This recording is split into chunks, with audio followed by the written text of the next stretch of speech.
For 70 years, they've given form and substance to an automotive vision. Today we'll be talking about something that appears to just be a tagline, a marketing tagline.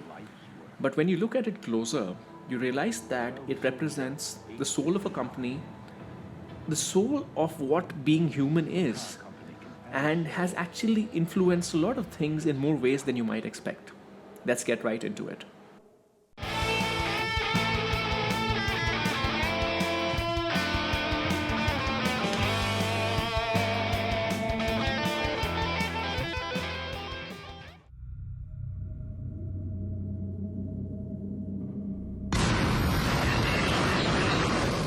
Hi everyone, welcome back to the Ministry of Car. I'm Utkarsh coming to you from Singapore. Thanks for all the great responses on the Jaguar videos where I dissected from a marketing first principle standpoint. I don't want to spend any more time on that here, other than just to say that while that is an example of a terrible marketing campaign, not based on any sort of insight, not based on any sort of idea, what we will break down today is a great marketing campaign based on all the right things, and we'll go through it through a very, very structured way. You know, there's a TV show, Mad Men. I'm sure a lot of you are very familiar, and it kind of alludes to the fact that creating great advertising and creating a great campaign isn't just a bunch of people just sitting around coming up with something without any structure. It's a strange combination of art and science, and in fact, deep human understanding. And I'm going to run you through a little bit of the process. I, of course, did not create BMW's marketing campaign. It was done before I was born. But I can, much like somebody who's a great musician can deconstruct a song, I can deconstruct a marketing campaign based on what it is. So we'll do that here. We'll start off with the most important thing for a big idea, for a campaign. And let's talk about a campaign and idea separately, right? A big idea is something that is more than just one advertisement. It could be an idea that runs through the soul of a company. It defines what something is. So all these ideas, they begin with a human insight. And when it comes to BMW's ultimate driving machine, the insight, the starting point is very simply this: driving equals freedom. Now let's dissect this and let's think about it. Why am I saying driving equals freedom? Driving, when you look at it, is not a very, very logical thing to be a leisure pastime, right? Some people have to drive because they have to drive to get things done, to transport people, to do whatever, get to work, whatever. But there is a huge group of people, a big part of the culture, which is about the thrill of driving, the fun of driving. And where does that come from? It doesn't make sense that you get into a 1 ton, 1.5 ton beast. You have significant liability. It costs money. You could injure yourself. You could injure someone. There is a lot of risk, which we take for granted because all of us drive. But there is a lot of risk associated with driving that we do. And people like me who are petrol heads really, really love driving. We drive when we don't need to. We may have multiple cars. We may go on long road trips when it would be easier to just take a plane or something. The reason for that is the attraction for humans and driving is not just about the vehicle. It is about personal freedom. It is about the ability to take yourself wherever you want, whenever you want. That need to explore, that need to have the ability to go wherever you want to be is a very, very deep human need. If you think about how humanity, Homo sapiens, started from Africa and spread everywhere, it wasn't because everybody was just trying to survive. Everybody was trying instead to thrive, right? They wanted to explore more. They wanted to see what the possibilities were. So that need to explore, that need to be able to go wherever you want, it translated through many things during the ages. You can think about horses, whatever. It's a very, very deep human need. So that's the insight. Driving is freedom. It speaks to a very deep human need. Now, with any good idea, what you need to have next is something called attention. You may think there is a very, very deep human need for something, but there is a tension that is preventing this need from being expressed. So driving is freedom. I love to drive. The fun of driving is great. That is what we're starting off with an insight. What's the tension here? The tension here is that most of us are not driving on a racetrack or in a fantasy land. We are driving in the real world with traffic jams, roads, bad roads, potholes, whatever. And we are not driving sports cars and Ferraris and Jaguars. That's what a joke in the current context. But you're not driving sports cars all the time, right? We have to drive everyday cars. We may need to drop our parents to the airport or our kids to school or just take ourselves to work. So while there's a fantasy about the thrill of driving, the real world of driving is a very, very different world. You have to drive a mundane car that can carry four people usually, and you have to do very, very mundane things. And in that mundaneness lies the tension.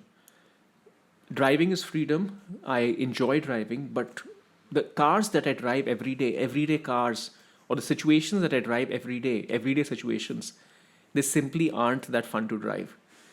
There's nothing much we can do with a situation. So, from a car company standpoint, what you can focus on is everyday cars are not fun to drive. So, we started off with driving is freedom, insight. Now you have the tension, but everyday cars are not fun to drive. And that's where BMW comes in. Because the thing with BMW's ultimate driving machine, which ultimately is the tagline that expresses the idea is very simply this: everyday cars can be fun to drive. Everyday cars can be the ultimate driving machine. If you look at how BMW has executed the ultimate driving machine, it has not been about sports cars, two-door convertibles, etc. I mean, those are part of the BMW lineup. But the key thing that makes BMW the ultimate driving machine different is that it's all about taking away the tension that practical cars cannot be fun to drive. An everyday car, a four-door saloon which can look like a taxi, that can't go on a racetrack, or can it? That's the BMW M5. So that is the BMW idea. Everyday cars can be fun to drive. Everyday cars can be the ultimate driving machine. Look at all their communication. Look at all their ads. You see everyday cars. You see everyday situations. Right? Even if you think about the Madonna, the famous Guy Ritchie Madonna commercial, it is ultimately a real situation. The Madonna thinks she's getting into a limousine, and of course we know what happens over there. Right? So that is the genius of the idea. It's a very, very simple thing. Driving is such a deep, it's not about the car, it's really about a deep human desire for freedom. That freedom gets curtailed in the real world, but BMW is bringing a bit of that freedom back into the real world by giving you the ultimate driving machine that you can drive every day. Not a weekend runabout, not a hobby item, but a real item that you drive every day. That is the ultimate driving machine.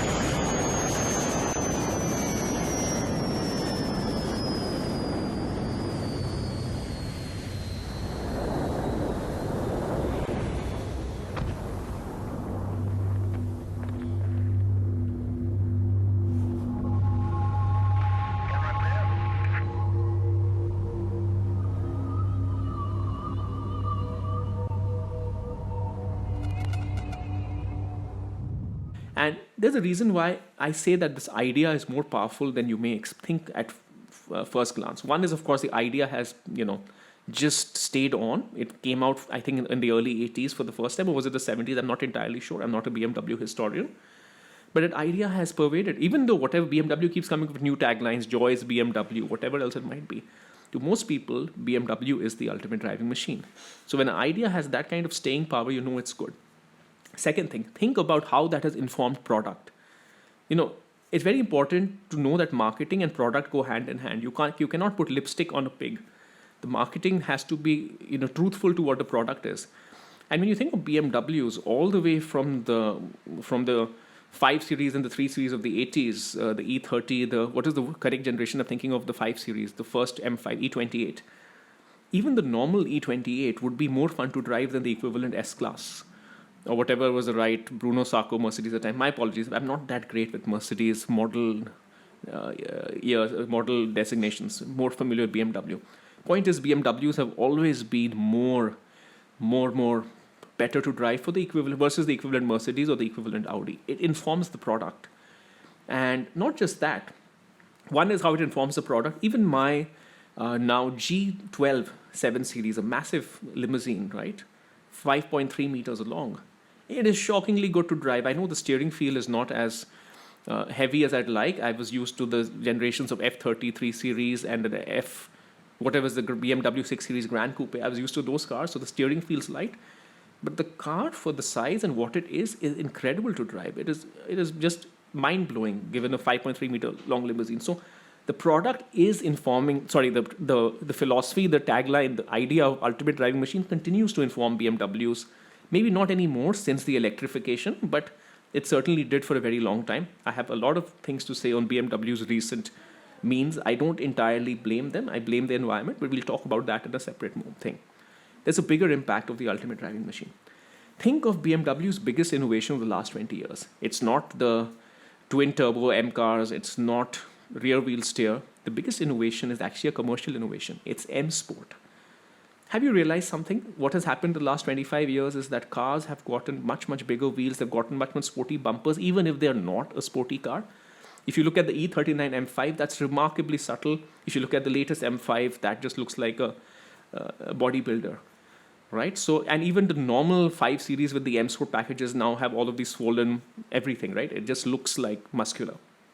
Now, the idea of ultimate driving machine is so appealing that even to people who aren't particularly enthusiastic drivers, the idea of having something to do with the ultimate driving machine, something to do with M, because BMW's M division is the ultimate expression of the ultimate driving machine, the saloon car that you can take on a racetrack.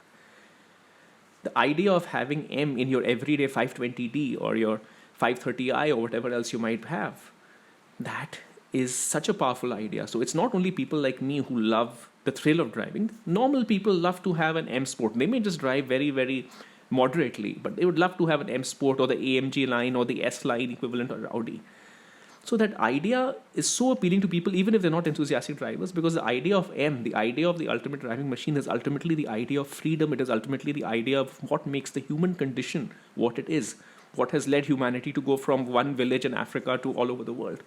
That's what makes a good idea. That's where you may not think of humanity's desire for freedom and ultimate driving machine in the same breath, but when you look at it closer, it is very, very similar. It is ultimately the same thing. And that's how good ideas are made.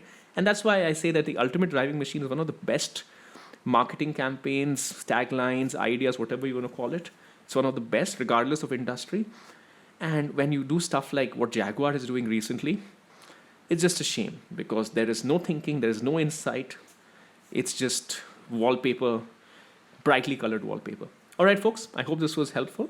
And I'll do more of these. I might be doing something on Bentley next because I was very, very impressed by the latest commercial, the YouTube video that Bentley did.